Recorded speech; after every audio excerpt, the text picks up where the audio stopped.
प्यारे बच्चों, आज हम इंटरमीडिएट गणित में अवकल समीकरण के एक महत्वपूर्ण प्रश्न को हल करेंगे जो यूपी बोर्ड एग्जाम में लगभग प्रत्येक वर्ष 5 अंक में पूछा जाता है। तो देखते हैं, दिया हुआ प्रश्न है अवकल समीकरण tan inverse y minus x d y equal to one plus y square d x को हल कीजिए। और ये प्रश्न यूपी बोर्ड एग्जाम में 2020, 22, 2023 के 2 सेटों ए एक्स ए वाई और 2024 के 3 सेटों ई एक्स ई वाई और एफबी में पूछा गया है। तो ये प्रश्न यूपी बोर्ड एग्जाम 2025 की दृष्टि से मोस्ट इंपॉर्टेंट है और 5 अंक में पूछा जाता है। तो देख रहे हैं, अवकल समीकरण मुख्यतः 3 टाइप के ही यूपी बोर्ड एग्जाम में आते हैं, जिसमें एक ऐसा अवकल समीकरण जिसमें चरों को पृथक पृथक कर सकें, और दूसरा हमारा रैखिक अवकल समीकरण है, और एक समघातीय अवकल समीकरण होता है। तो सबसे पहले हमको पहचान करनी होती है कि ये किस टाइप का अवकल समीकरण है। तो इसमें हम देख रहे हैं चरों को हम पृथक पृथक नहीं कर सकते हैं, और ना ही ये समघातीय अवकल समीकरण है, क्योंकि देख रहे हैं प्रत्येक पद में घात समान नहीं है। तो इसलिए निश्चित रूप से ये रैखिक अवकल समीकरण है। और रैखिक अवकल समीकरण 2 टाइप के होते हैं, जिसमें अगर देखें पहला टाइप है dy by d x plus p y equal to q, जहाँ p और q अचर अथवा x के फलन है। और दूसरा है dx upon d y plus p x equal to q, जहाँ p और q अचर होंगे अथवा y के फलन होंगे। तो इन देखते हैं 2 टाइप में से किस टाइप में यह अवकल समीकरण बनता है। तो देख रहे हैं, यदि हम dx को पक्षांतर करके लेफ्ट हैंड साइड में लाएंगे तो देख रहे हैं ये अपान में 2 पद जाएंगे, तो इसलिए dy बाई डी एक्स के रूप में नहीं बन पाएगा। तो इसको हम dx अपान dy के रूप में परिवर्तित करेंगे। तो इसके लिए dy को पक्षांतर करके राइट हैंड साइड में ले जाएंगे, ये 1 प्लस वाई स्क्वायर को पक्षांतर करके लेफ्ट हैंड साइड में लाएंगे। तो देख रहे दिया हुआ अवकल समीकरण इस टाइप में बन जाएगा tan inverse y minus x upon 1 plus y square equal to d x upon d Y.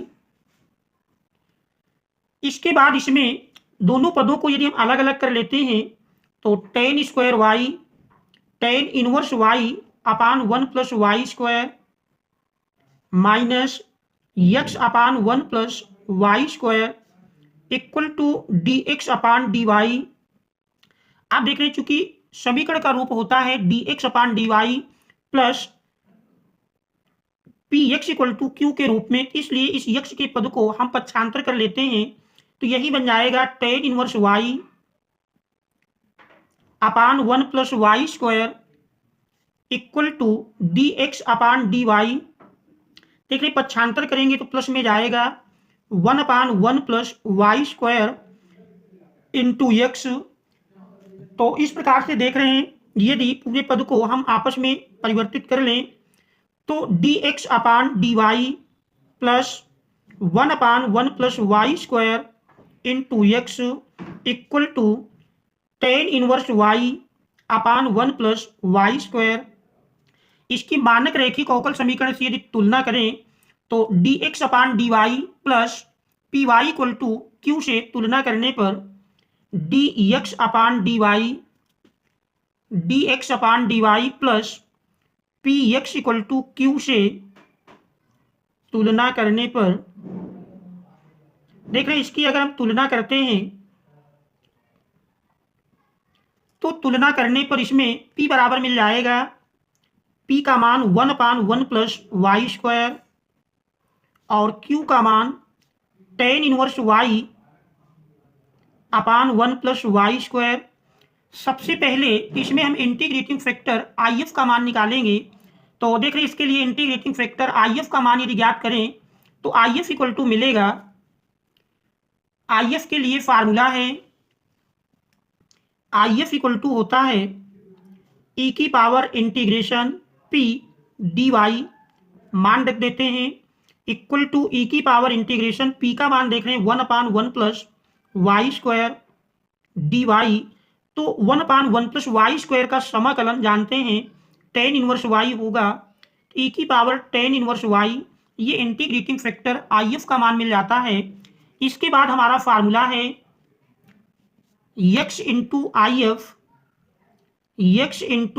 F equal to integration q into I F d y plus constant c। इस फार्मूले में हम मान रखेंगे, तो देख रहे हैं यहाँ पर x इंटू आई एफ का मान लिखेंगे। तो देख रहे हैं x इंटू आई एफ मिला है e की power tan inverse y equal to integration q का मान है tan inverse y upon 1 plus y square into I F देख रहे हैं e की power tan inverse y d y plus constant c। आप देख रहे हैं इसमें यदि मान लिया जाए, माना देख रहे हैं इसमें मान लेते हैं, माना tan inverse y equal to t, माना tan inverse y equal to t. Tan inverse y का अवकल गुणांक निकालेंगे तो 1/1 plus y square d y equal to d t बन जाएगा। तो ये मान हम रख देते हैं। तो देख रहे हैं दिया हुआ प्रश्न मिल जाएगा x इंटू ई की power tan inverse y equal to integration, देख रहे हैं टेन इनवर्स वाई को हमने t माना है, तो t into 1/1 plus y square d y d t बन जाता है। तो t इंटू ई की power t d t plus constant c। अब इसमें हम खंडशः समाकलन का फार्मूला लगाएंगे।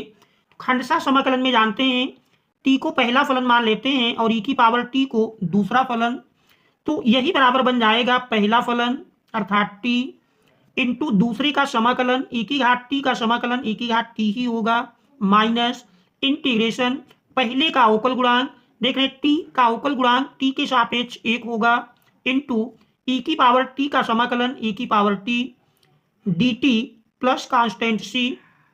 देख रहे और सरल करते हैं, तो और सरल करने पर यही मान हमारा बराबर मिल जाएगा x इंटू ई की power tan inverse y, x into e की power tan inverse y equal to t e की पावर t माइनस, देख रहे e की पावर t का समाकलन e की पावर t होगा प्लस c। अब हम t का मान रख देते हैं। t का मान रखने पर x इंटू ई की power tan inverse y equal to t, देख रहे हमने टेन इनवर्स वाई बराबर t माना था, तो tan inverse y into e की पावर टेन इनवर्स वाई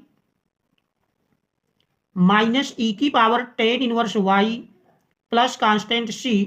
आप देख रहे हैं लेफ्ट हैंड साइड में e की पावर टेन इनवर्स वाई है, तो यदि हम e की पावर टेन इनवर्स वाई से दोनों ओर भाग दे दें तो फिर यही प्रश्न हमारा इस प्रकार बन जाएगा। x, देख रहे हैं e की पावर टेन इनवर्स वाई से भाग देंगे तो यहाँ कैंसिल हो जाएगा, x बचेगा और इसमें tan inverse y minus 1 plus c into, देख रहे c अपान मिलेगा ऊपर ले जाएंगे तो घात निगेटिव हो जाएगी, e की power minus tan inverse y. तो ये दिए हुए रेखिक अवकल समीकरण का अभीष्ट हल होगा।